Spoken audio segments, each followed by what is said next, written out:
இப்போ இதுக்கு பதில் சொல்லணும் திருமதி ஜானகி கண்ணன் அவர்கள். வாங்கம்மா. தன்னெஞ்சறிவது பொய்யற்க, பொய்த்த பின் தன்னெஞ்சே தன்னை சுடும். பொய் என்று உள்ளம் உணர்த்துவதை சொல்ல வேண்டாம்.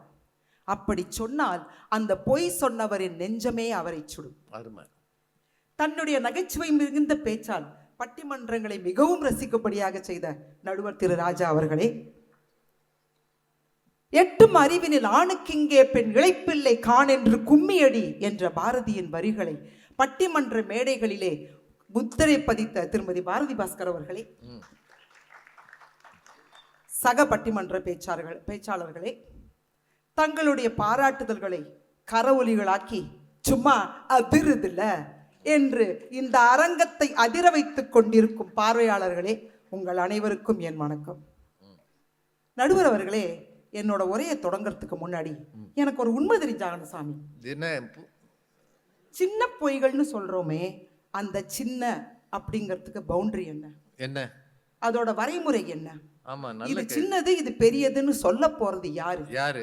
ஒருத்தர் பொய் சொல்லும் பொழுதும் ஆமா இவங்க சொன்னது சின்னது, இல்ல இவங்க சொன்னது பொய் அப்படின்னு ஜட்ஜ்மெண்ட் கொடுக்க போறதுக்காங்க என்ன நடுவர் ராஜா உட்கார்ந்துருக்காரா என்ன? ஒவ்வொரு இடத்துலயும் நான் போய் பொய்க்கு நடுவுல உட்கார்ந்துருக்கேன்.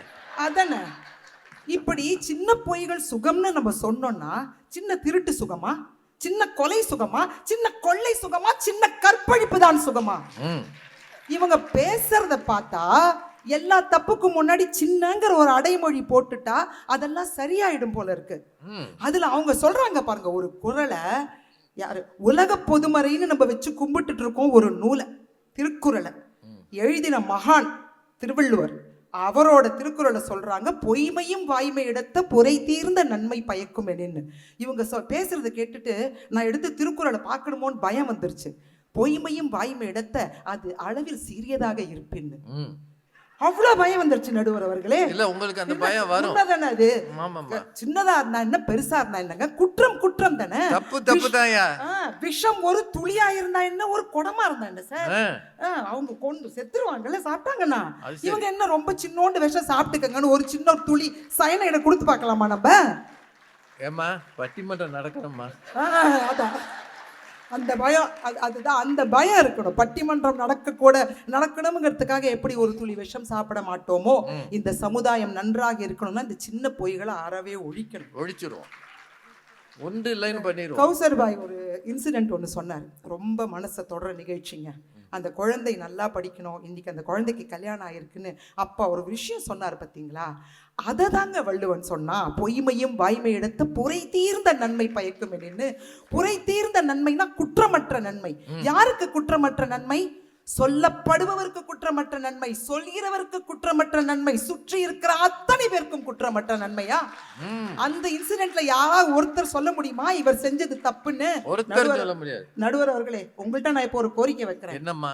அந்த கௌசர் பேக் சொன்ன அந்த நிகழ்ச்சிய அந்த அணிக்கு சார்பா எழுதி வச்சுக்காதீங்க. இல்லம்மா, ஏன்னா அது பொய்யே இல்ல நடுவர் அவர்களே. வள்ளுவனே தீர்ப்பு சொல்லிட்டானே அது வாய்மை எடுத்த பொய்ன்னு.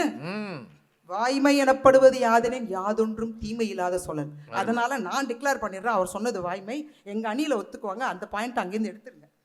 ஆனா அதை விட்டுட்டு அந்த குறளை தான் செஞ்சதை நியாயப்படுத்துறதுக்கு ஒருத்தங்க சொல்றாங்க பாருங்க, அந்த 12 வருஷமா காஃபி போட்டுட்டு இருக்க மகான் எங்கங்க, கொஞ்சம் கையை தூக்குங்களேன்.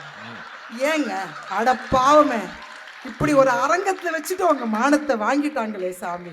ஏங்க இப்ப எவ்வளவு பாவமா இருக்கு பாருங்க. நம்ம சொன்ன போய் உடைப்படும் பொழுது அவருக்கு எவ்வளவு மனசு, அத்தனை பேருக்கு முன்னாடி முகம் எடுக்கு. நாளைக்கு காஃபி கொடுத்துருவீங்களா நீங்க? அவருக்கு கொடுக்காதீங்க. நான்லாம் எங்க வீட்டுக்கார்ட்ட சொல்வேன், எனக்கு இன்னைக்கு முடியலைங்க, கொஞ்சம் காஃபி போட்டு கொடுங்கன்னு. நீங்க தயவுசெய்து திருப்பி ஏமாறாதீங்க.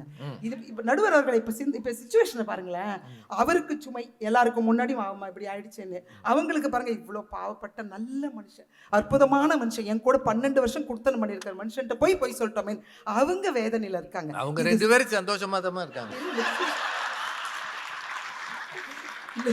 இந்த இந்த வேதனை சுமையானதுன்னு சொல்ல வரேன். சரி சரி அடுத்தது உடல் பருமன் பத்தி பேசினாங்க. அதை யூஸ்வலா பேசக்கூடாது, பாடி ஷேவிங் பண்ணக்கூடாது. பட்டிமன்றத்துக்காக நான் பேசுறேன். நினைச்சு பாருங்களேன் ஒரு சுச்சுவேஷன். அன்னைக்கு தான் நான் வந்து வெயிங் மிஷின்ல நின்று இருக்கேன். அந்த வெயிங் மிஷினுக்கு பொய்யே சொல்ல தெரியாது பாவம். நான் வந்து +5 கிலோ ஏறி இருக்கேன்னு காமிச்சிருது. அப்ப நான் போகும்போது என்னப்பா நீ இழைச்சா மாதிரி இருக்கேன்னு சொன்னாங்கன்னு வச்சுக்கோங்களேன், எப்படி குத்தும் தெரியுமா? ஐயோ இவன் நம்மளை கிண்டல் பண்றாளோ, இதை விட நம்ம முன்னாடி குண்டா இருந்தோமோலாம் ரொம்ப கவலையா இருக்கும். அதே என்னப்பா கொஞ்சம் ஒரு பெருத்தா மாதிரி இருக்கு, ஆனா பார்க்க நல்லா இருக்கப்பான்னு உண்மையை சொல்றாங்கன்னு இது வச்சுக்கோங்க. எதுக்கு சொல்லணும்? அவ எப்படி அதான் எப்படி இருந்தா என்ன, அதைத்தான் சார் நானும் சொல்ல வரேன். பாக்குறவங்கள நீ உண்டாயிருக்க இதெல்லாம் எதுக்கு அவசியமே இல்ல. கரெக்ட். அத சொல்லாட்டி பொய்யே சொல்ல வேணாம்ல. தேவையே இல்லையம்மா இந்த கமெண்ட். ரொம்ப கரெக்ட் நடுவர்களே, அதை பத்தி பேசவே வேணாம். அப்படி பேசினா உண்மையை சொல்லுங்கிற. நான் அப்புறம் ஒரு மாசம் நல்லா சாப்பிடாம இருந்து நல்லா இழைச்சு போயிட்டு வந்தேன்னாக்க அப்ப இவங்க வந்து இழைச்சு போயிருக்கேன்னா எனக்கு நல்லா இருக்கும். நான் ஒரு மாசம் நல்லா சாப்பிடாம நல்ல ட்ரிம் ஆகி வந்த போது ஜானகி இழைச்சிட்டு பண்ண போன தடவையும் அதே தான் சொன்னா, இந்த தடவையும் அதை சொன்னா, எவன் நம்புவான் இதை அப்படின்னு நம்ம சொல்லுவோம். அந்த அம்மா சொல்றதுல நீங்க கவனமா இருக்கீங்க. ஆமாமா, நான் கவனமா இருக்கேன், ஆனா நம்பிக்கைப்படலை சார். சரி. ஏன் தெரியுமா? ஒரு இங்கிலீஷ் சேயிங் ஒன்று இருக்கு. The worst thing about being lied to is knowing that you are not worth the truth. எப்ப நம்ம போய் சொல்லுவோம்? நமக்கு உண்மை தெரியறதுக்கு தகுதி இல்லைங்கிற போதுதான் போய் சொல்லுவாங்க. அடுத்தது இவங்க எங்க அக்கா என்ன வச்சு செஞ்சா சார். நான் கொஞ்சம் உடம்பு கொஞ்சம் சுத்தின போது, ஜானா இது வந்து ப்ராஸ்பெரிட்டியோட இதுடி, நீ சந்தோஷமா இருக்கணும். அப்படிதான் போல இருக்குன்னு கொஞ்சம் ஏறிட்டே போனா உடம்புலயும் சுமை ஏறுது, என்ன கண்ணாடியில பார்த்து பார்த்து மனசுலயும் சுமை ஏறுது. அப்ப புரிஞ்சுக்கிட்டேன் சார், இந்த பொய்யை நம்பவே கூடாது. சரி, அக்கா தான் சொல்லி கொடுத்துருக்காங்க. அக்கா நல்ல அக்கா. உங்களை வந்து ஹீரோ தனுஷ்னு சொன்னாங்கன்னு. இல்லம்மா நான் ஒத்துக்கல. நீங்க அதை விட்டுருங்கம்மா, வேற ஏதாவது சொல்லுங்கம்மா. நீங்க நல்லவர் சார், ஒத்துக்க மாட்டீங்க. சரி, அதுவும் ஒரு பொய் தான். இந்த மாதிரி தான் பாக்குறவங்கள்ட்ட நீங்க வந்து அஜித் மாதிரி இருக்கீங்க, மாதவன் மாதிரி, என்ன கூட எல்லாரும் திரிஷா மாதிரி இருக்க, நயனதாரா மாதிரி இருக்கேன்னு நம்பிடுவோமா? அதை நம்பிருங்க. நான் ஏன் சார் நம்பிட்டு நீங்க பாக்குற கண்ணாடியை நானும் பாக்குறது. சரி, நான் என்ன தெரியுமா சொல்றேன், இந்த மாதிரி பொய் சொல்லி எங்களுக்கு முகமூடியை மாட்டாதீர்கள்.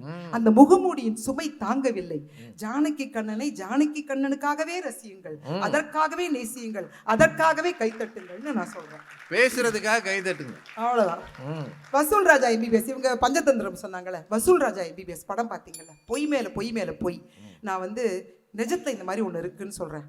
அந்த மாதிரி ஒரு அடிதடி ஆசாமை கட்டின ஆஸ்பத்திரியில, ஐயா நீங்கெல்லாம் சர்ஜரி பண்ணிக்க போய் வேண்டாம், பல்ஸ் பார்க்க கையவாது கொடுப்பீங்களா, ஒரு ஜுரம் மாத்திரை சாப்பிடுவீங்களா? அதே படத்துல அந்த பையன் பொய் சொல்லி முகமூடி கிழிஞ்சு தொங்கும் பொழுது அவங்க அப்பா கதறுவாங்க பாருங்க, சத்தம் போடாம குலுங்கி குலுங்கி அழுவாங்க. எந்த மகன் தான் சொன்ன பொய் வெளியே வந்து தன் தந்தை அதனால் வருத்தப்படுவதை பார்க்கிறானோ அவனுக்கு வாழ்க்கை முழுக்க அது சுமைதான். எப்படி சார் சுகமா இருக்க முடியும் அந்த பொய்? ஃபாரின் லைஃப் ரொம்ப டச்சிங் பாயிண்ட் சொன்னாங்க. நான் என்ன தெரியுமா சொல்றேன், எதுக்கு அவங்கள்ட்ட பொய் சொல்லணும்? நல்லா இருக்கேன்னு சொல்லுங்க, ஆனா என் வேலை கடினமானது, நான் 50 டிகிரி செல்சியஸ் நான் உழைக்கிறேன் அப்படின்னு சொல்லி வளருங்க. சொல்லி வளர்ந்தால் அந்த குழந்தை நாளைக்கு லாம்போகினி கேட்காது, மர்சிடிஸ் பென்ஸ் கேட்காது. கரெக்டா? கஷ்டம் உணர்ந்து வரும். இல்லைன்னா ஊர்ல களவாடி பயல்களை வளர்த்துட்டு ஆடி போய் ஆவணி வந்தா எந்த ஆவணின்னு தான் தெரியாது. அப்ப என் பையன் நல்லா வருவான். டாப்ல எங்க டாப்ல வர்றது, கூரையில உட்கார்ந்துருப்பான். அப்புறம் பீச் பூட்டி இருக்குன்னு. சரி, இதுதான் எனக்கு ரொம்ப ரொம்ப மனசை வருத்தப்படுத்த விஷயம். சான்றோன் ஆக்குதல் தந்தைக்கு கடனே. நம்மளுக்குலாம் ஒரு தோல் மேல ஒரு பழு இருக்கு சொல்லியிருக்காங்க. நல்லது சொல்லாட்டாலும் பரவாயில்ல, தப்பானதை சொல்லி வளர்க்கக்கூடாது. இவன் போய் அந்த குழந்தை அடுத்த நாள் போய் ஸ்கூல்ல போயிட்டு நேத்து பீச் பூட்டி இருந்ததாண்டா, அதனால எங்க அப்பா கூட்டிட்டு போலன்னு சொல்றான். ஆனா அந்த பையனுக்கு அவங்க அப்பா தான் ஹீரோ, அவங்க அப்பா சொல்றதெல்லாம் உண்மைன்னு நினைச்சிட்டு இருக்கான். அப்ப கூட இருக்கிற மாணவர்கள்லாம் சிரிச்சுட்டு, எவன்டா உனக்கு இப்படி சொன்னா, பீச்சுக்கு பூட்டி இருக்கு அப்படின்னு சொல்ல போக டீச்சர் வந்து இன்டர்வியூ பண்ணி அவங்க சொல்லி கொடுக்க, அன்று அந்த குழந்தைக்கு தன் தந்தையை பத்தின பிம்பம் நொறுங்கும் தெரியுமா சார்? ரொம்ப சுமை. தன்னுடைய பிம்பம் தன்னுடைய குழந்தை கிட்ட நொறுங்கி விட்டது என்று தந்தை உணர்வது அதை விட சுமை. இதுல எல்லாம் சுகம் எங்க இருக்குன்னு தெரியல. முடிச்சிடுறேன் சார். பரவாயில்லம்மா, சொல்லுங்க. பரவாயில்லையா? சொல்லுங்க. சரி, ஓகே. 1000 பொய் சொல்லின்னு சொன்னாங்க. அவர் நடுவரே சொல்லிட்டாரு, அது 1000 பொய் சொல்லி இல்லைங்க, 1000 முறை பொய் சொல்லி திருமணம் செய்ய. இல்லையா சார்? கரெக்டா? அப்பெல்லாம் இன்டர்நெட் கிடையாது, போய் பார்க்கணும் சொந்தக்காரங்களாம் எப்படி இருக்காங்க. இந்த மாதிரி நல்ல பழமொழிகளை இவங்க தவறா புரிஞ்சுட்டு காதல்ல போய் திருமணத்துல போய் இப்ப என்ன ஆச்சு தெரியுமா? விவாகரத்து கோட்டு முழுக்க கப்புள்ஸ் எல்லாம் பொயில ஆரம்பிச்சு பொயில முடியுது. நடுவர் அவர்களே, தும்பிக்கையை விட வலிமையானது என்ன தெரியுமா? நம்பிக்கை. நம்பிக்கை. ம். அந்த நம்பிக்கையை ஒரு விஷயம் உடைக்கிறது என்றால் அது என்றைக்கு சுகமாக இருக்கும்? எவ்வளவு சுமையானதாக இருந்தால் நம்பிக்கையை உடைக்க முடியும்? கடைசியாக ஒன்று சொல்ல விரும்புகிறேன் நடுவர் அவர்களே. நண்பர்களிடத்து சொல்லும் சின்ன பொய்கள் நட்புக்கு சுமை, கணவன் மனைவியிடையே சொல்லும் சின்ன பொய்கள் தாம்பத்தியத்திற்கு சுமை, உற்றார் உறவினரிடம் சொல்லும் பொய்கள் சின்ன பொய்கள் உறவிற்கு சுமை, நீதிமன்றங்களில் சொல்லும் சின்ன பொய்கள் நீதிக்கு சுமை, பள்ளியிலும் அலுவலகத்திலும் சொல்லும் சின்ன பொய்கள் முன்னேற்றத்திற்கு சுமை, பெற்றோர்களிடம் நாம் சொன்ன சின்ன பொய்கள் கடந்த கால சுமை, குழந்தைகளிடம் நாம் சொல்லும் சின்ன பொய்கள் எதிர்கால சுமை. சின்ன பொய்கள் சுகமானது என்ற பொய்யான நம்பிக்கையை மக்களுக்கு தருவது நாட்டுக்கும் வீட்டுக்கும் சமுதாயத்துக்கும் நமக்கும் மிக பெரும் நிகழ்கால சுமை என்று சொல்லி வாய்ப்புக்கு நன்றி கூறி விடைபெறுகிறேன். நன்றி, வணக்கம்.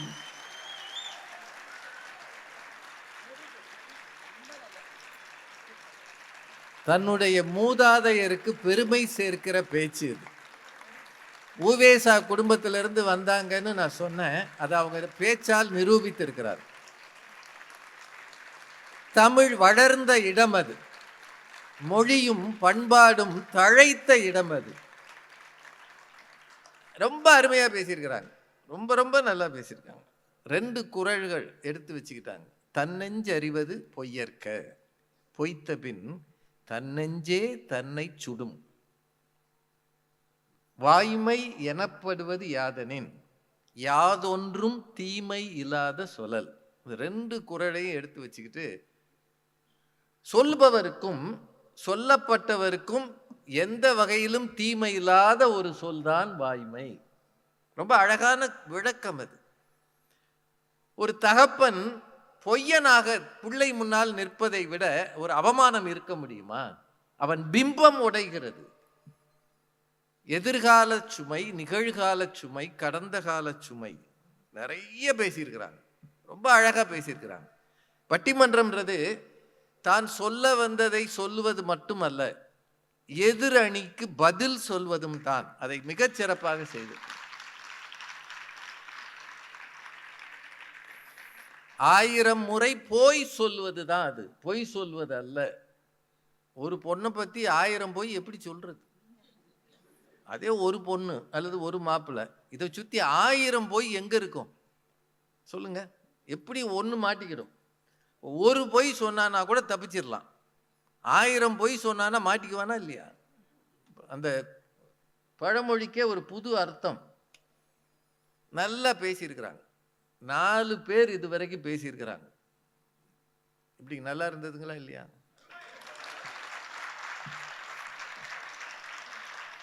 ஏன்னா தலைப்பே தெரியாம வந்து உட்கார்ந்துருந்துருக்கீங்க. அது பொன்மாலை பொழுது அமைப்பின் மீது நீங்கள் வைத்திருக்கிற நம்பிக்கையின் அடையாளம். அவங்க நல்லா செய்வாங்கன்னு நம்பினதுனால அது நீங்க வந்திருக்கிறீங்க. இப்போ நிறைவு பேச்சாளர்கள் 2 பேர்.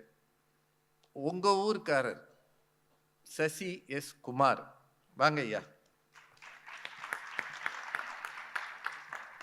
அனைவருக்கும் இனிய மாலை வணக்கம். நம் தாய் அவள் கருவுற்ற போதே நம்முள் கலந்து நம் உயிருள்ள மட்டில் நமக்கு உணர்வூட்ட காத்திருக்கும் இனிய தமிழுக்கு முதல் வணக்கம். இங்கு மிக அழகாக பேசிய இரு அணிகளுக்கும் என்னுடைய வணக்கம். பேசாதவர்களுக்கும் வணக்கம். பேசாதவர்களுக்கும் வணக்கம். பொய்கை கரைப்பட்டி அழகராக வந்து அமர்ந்து இருக்கும் பொய்களை கையாள தெரிந்த நடுவர் அவர்களுக்கும் என்னுடைய வணக்கம். எனக்கு அடுத்தது பாரதி பாஸ்கர் மேடம் பேசுவாங்க. நான் அவங்கள பத்தி ஒன்று சொல்லியிருந்தேன், எனக்கு நினைவு வருது. தமிழரங்க மேடைகளில் ஜான்சி ராணி குதிரையில வருவாங்க. ழகரம் சொல்லெனும் குதிரை ஏறி வருபவர். அதான் நான் அதை சொல்லியிருந்தேன் சார். ழகரம் லகரம் லகரம் இவர் பேச்சில் சிகரம். இவருடைய ஒவ்வொரு பேச்சும் அதை பகரும் என்று சொல்லியிருந்தேன். வந்து எப்படியோ நமக்கு வந்து கிரைம் ரேட் அதிகமாயிட்டு தான் போகுது. அவங்க வாங்க தான் போறாங்கன்னு தெரியும். அவங்க வந்த உடனே சொல்லுவாங்க, எனக்கு புரியலங்க, புரியவே இல்லை. அது எப்படி போய் சொல்லிடுவீங்களா? மனசு உறுத்தாது.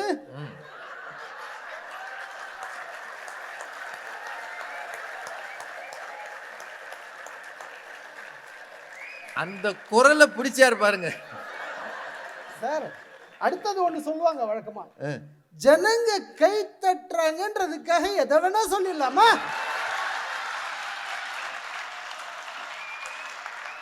நானும் அவங்களோட 20 வருஷமா பேசுறேன் ஐயா, என்னால இப்படி ஒரு தடவை கூட பேச முடியல. அடுத்தது மது. சொன்னது எல்லாம் சினிமாவை பத்தி பூரா சார். சினிமால பொய் தான் சார் முக்கியம். சினிமாவே பொய் தானுங்க. இவர் ஒரு பாட்டு வேற பாடினாரு. என்ன பாட்டு? பொய் பொய்யிலே பிறந்து பொய்யிலே. ஒரு பாட்டு இருக்கு சார். அவரே கவிஞர் கண்ணதாசன் ரொம்ப அழகா சொல்லியிருப்பாரு. புலவர் சொன்னதும் பொய்யே பொய்யே, பூவையர் ஜாடையும் பொய்யே பொய்யே, கலைகள் என்பதும் பொய்யே பொய்யே, இங்கு பொய்மை மட்டும்தான் மெய்யே மெய்யே. இல்ல பாட்டு வேற மாதிரில வரும். காதல் ஒன்றுதான் மெய்யே மெய். காதலை விட பெரிய பெரிய பொய் எது சார் இருக்கு? அதுக்கு தான் அதையும் சொன்னேன் சார். இல்ல இல்ல, அது அனுபவிச்சவங்களுக்கு தான் தெரியும். அதான் அது மாதிரி இவங்க ரொம்ப அற்புதமா பேசினாங்க. ஆனா இவங்கெல்லாம் என்ன பிரச்சனைனா சார், எது பெரிய பொய் எது சின்ன பொய், எதுக்கு ஸ்கேலை வச்சுட்டே தெரிஞ்சுக்கிட்டு இருக்கீங்க? நம்ம ஒரு படம் பார்த்துருப்பீங்க, ஒரு ஃபைட்டு அடிக்க ஆள் வருவாங்க, கௌதமிட்ட கமல் சொல்லிட்டு போவார், ஒரு நிமிஷம் இங்கே இரு நான் வந்துடுறேன்னு. யார் தெரிஞ்சவங்கன்னு போயிட்டு அந்த பிளேடை வச்சு சண்டைலாம் போட்டு வந்துடுவார். நான் உதாரணத்துக்கு இந்த அந்த சின்ன பொய்னா என்னன்னு, வந்த உடனே என்னது பேசி முடிச்சுட்டு வந்துட்டேன். இல்லை நீங்கள் சண்டை போட்ட மாதிரி தெரிஞ்சுது.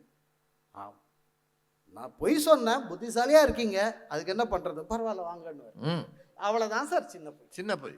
அதாவது இவ்வளோ பாலை வெளியில் நம்ம இருக்கோம், ஒரு வசந்தம் வருகிறது என்றால் அது ஒரு சின்ன பொய். அது பரவாயில்ல, அதுல ஒரு பிரச்சனை இல்லாத ஒரு பொய், உறுத்தல் இல்லாத ஒரு விஷயம். நீங்க மாத்திர கசப்பா தான் சார் இருக்கும், அதுக்கு மேல எதுக்கு ஒரு சின்ன ஒரு இனிப்பு மூலம் பூசுறாங்க? அது மாதிரி பேச்சாளர்கள் ஒரு மேடையில சின்ன பொய் என்னன்னு தெரியாத ஆளே இருக்கக்கூடாது. ஏன்னா எங்களுடைய பாணியே என்ன தெரியுமா நண்பர்களே, போறதுக்கு முன்னாடி ஒண்ணு சொல்லிட்டு போறேன். யாராவது ஒண்ணு சொல்லிட்டு போறாங்களா? ஒண்ணுன்னு சொல்லி 10 சொல்லுவாங்க. இல்ல, நான் இப்ப போறதுக்கு முன்னாடி ஒரு 29 விஷயம் சொல்ல போறேன்னா இவங்க எங்க இருப்பாங்களா? போயிடுவாங்க. பாட்டி மட்டும் இருப்பாங்க.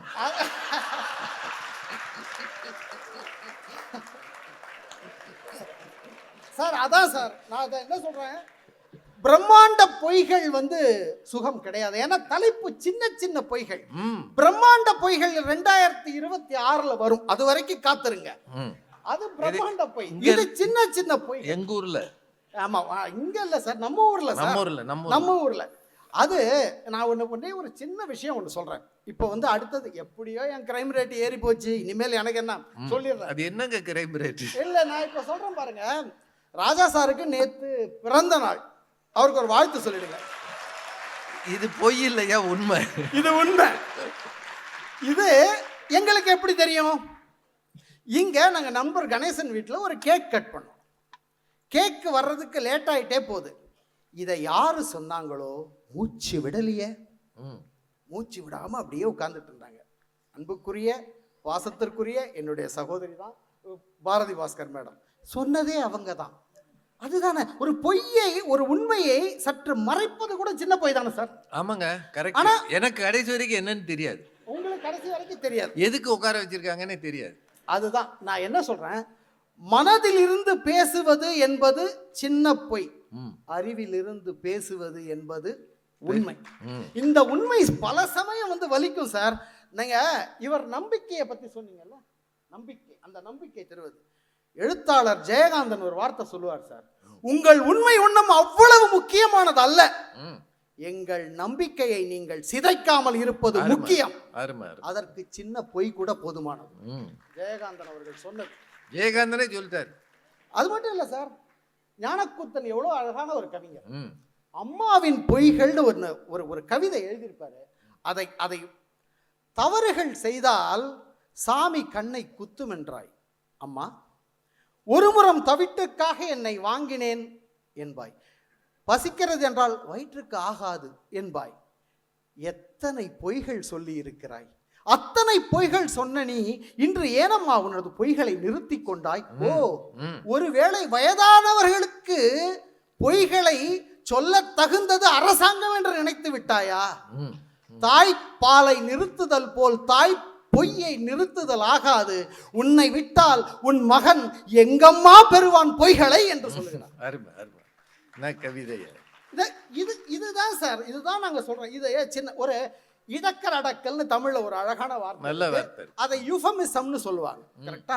இப்போ நம்ம அலுவலகத்துல தினிதம் சந்திப்போம், ஒண்ணுமே தெரியாம பேசிக்கிட்டே இருப்போம். நம்ம என்ன சொல்லுவோம்? சார் உங்களுக்கு தெரியாதது இல்லை, உங்களுக்கு தெரியாது இல்லை சார். அதுல என்ன பாத்தீங்கன்னா இப்படிதானே ஆரம்பிப்போம். ஒரு மண்ணும் தெரியாது சார் உங்களுக்கு, யாராவது ஆரம்பிக்க முடியுமா? சொல்லிட்டா தூக்கி மண்ணில் போட்டுருவாங்க. ஆமா, ஒரு படம் பார்த்துட்டு நீங்கெல்லாம் நிறைய பார்த்துருப்பீங்க சார், ப்ரிவ்யூ படம் பார்த்துட்டு வருவீங்க. அந்த வாசல்ல சொல்றது ஒரு பொய். அந்த பொய் எப்படி சொல்லுவாங்க? நல்ல முயற்சி சார், நல்லா இருக்கு, நல்ல முயற்சி சொல்றாங்களா இல்லையா? சூப்பரா. பயங்கர ஸ்லோ சார், பயங்கர ஸ்லோ. எரும மாடு அந்த ஆள்கிட்டே அதை வேலை கொடுத்தீங்க சார், அப்படி சொன்னா ஏத்தாப்புல இருக்க எவ்வளவு கஷ்டப்படுவோம் சார். ரொம்ப நிதானமா இருப்பாரு, பசுமாடு மாதிரின்னு சொல்லணும். சரி, இதுதான் அதுதான் மாடுன்றது உறுதி. என்ன மாடுதான் கேள்வி. காதல் ஆரம்பிச்சு கார்ப்பரேட் வரை எத்தனை சின்ன சின்ன பொய்கள் இருந்து கொண்டுதான்.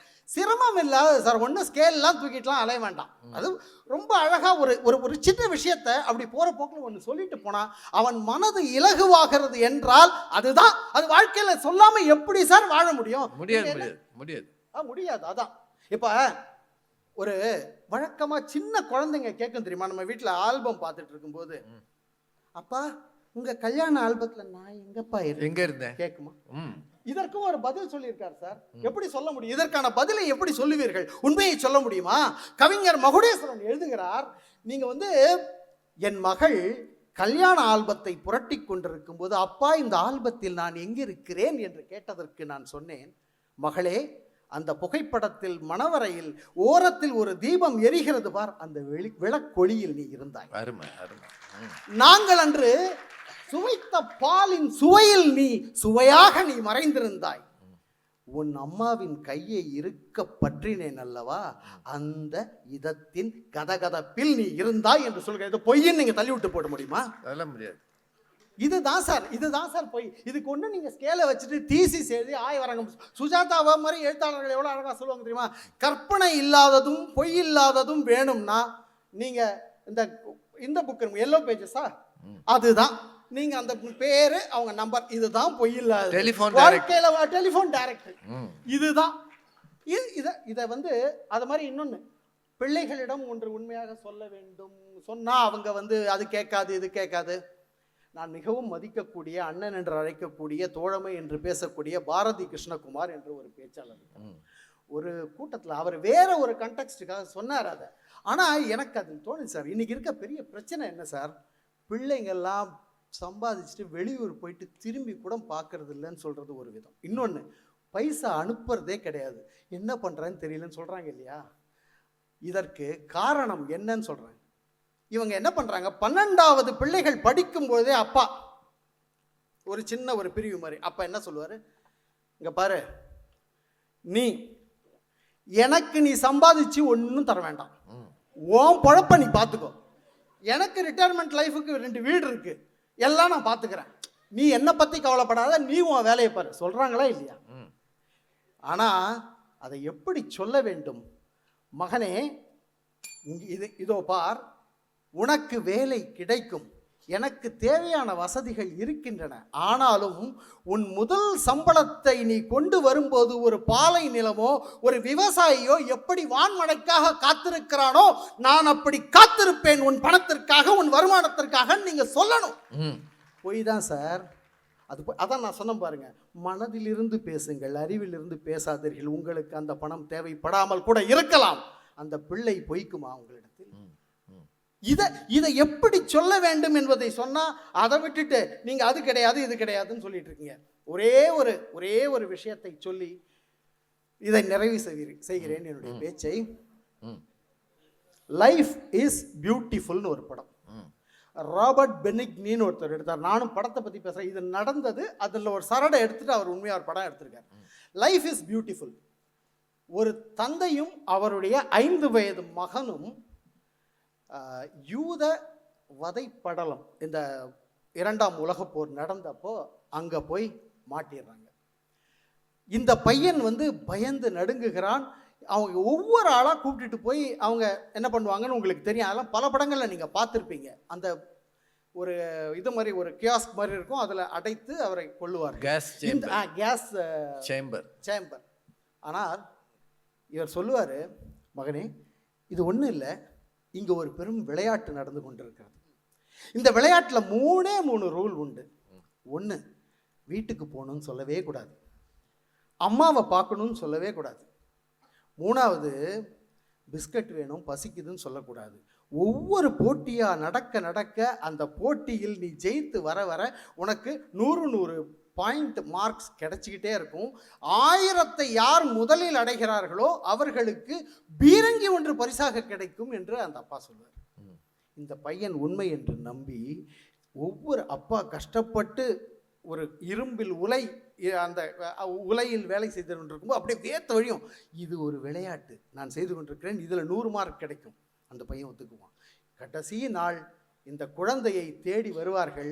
எல்லாரும் அநேகமாக அந்த படலத்தில் இருப்பவர்கள் அனைவரும் இறந்து விட்ட ஒரு சூழலில் இந்த பையன் மட்டும் இந்த அப்பாவை அழைத்து கொண்டு போகும்போது இவர் சொல்லுவார், மகனே எவ்வளவு நேரமானாலும் அந்த பெட்டிக்குள் ஒளிந்து கொள், அந்த பெட்டிக்குள் போய் ஒளிந்து கொள், உன்னை தேடி வருவார்கள், நீ இங்கு இருப்பது தெரியவே கூடாது, ஒளிந்து கொள் என்று சொல்லி அவரை அழைத்து கொண்டு போய் அவர் இறந்து விடுவார். இந்த பையன் எல்லாம் அப்போ நேச நாட்டு படைகள் மீட்பதற்காக உள்ளே வரும்.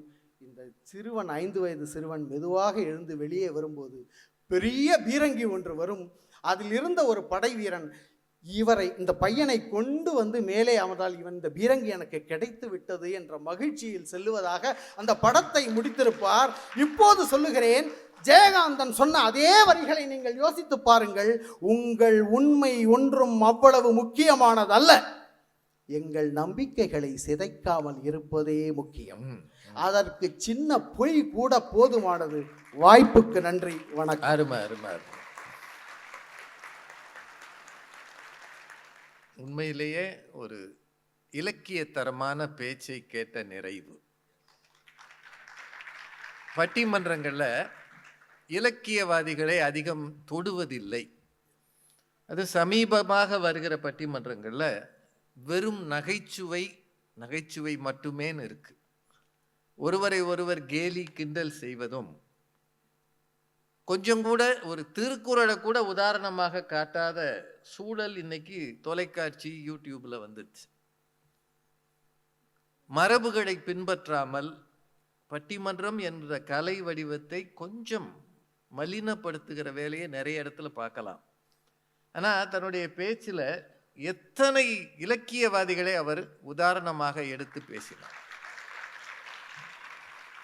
ஜெயகாந்தன், ஞானக்கூத்தன், மகுடேஸ்வரன் அம்மாவின் பொய்கள் அப்படின்ற அந்த கவிதை தொகுப்பிலிருந்து சில வரிகளை எடுத்து இந்த அணிக்காக இதை விட சிறப்பாக வாதிடுவது கஷ்டம். அதான் உண்மை. ரொம்ப அழகா அவர் பேசியிருக்கார். லைஃப் இஸ் பியூட்டிஃபுல்ன்ற ஒரு சினிமாவை எடுத்துக்கிட்டு, அவங்களும் சினிமாலாம் சொன்னாங்க, நான் இவர் வித்தியாசமான ஒரு விஷயத்தை எடுத்துக்கிட்டு, எங்கள் நம்பிக்கையை சிதைக்காத வரை உங்கள் உண்மை எங்களுக்கு அவசியம் இல்லை. ஜெயகாந்தன் பாணியில பேசியிருக்கிறார். ஒரு அணிக்கு நிறைவு பேச்சாளராக இருக்கிறவர் எவ்வளவு முக்கியமானவர் என்பதை அவர் நிரூபித்திருக்கிறார். அருமையா பேசியிருக்கிறார். நான் நீண்ட காலம் அவர் பேச்சை கேட்டிருக்கிறேன். ஆனா இன்றைக்கு ரொம்ப முழுமையான பேச்சு.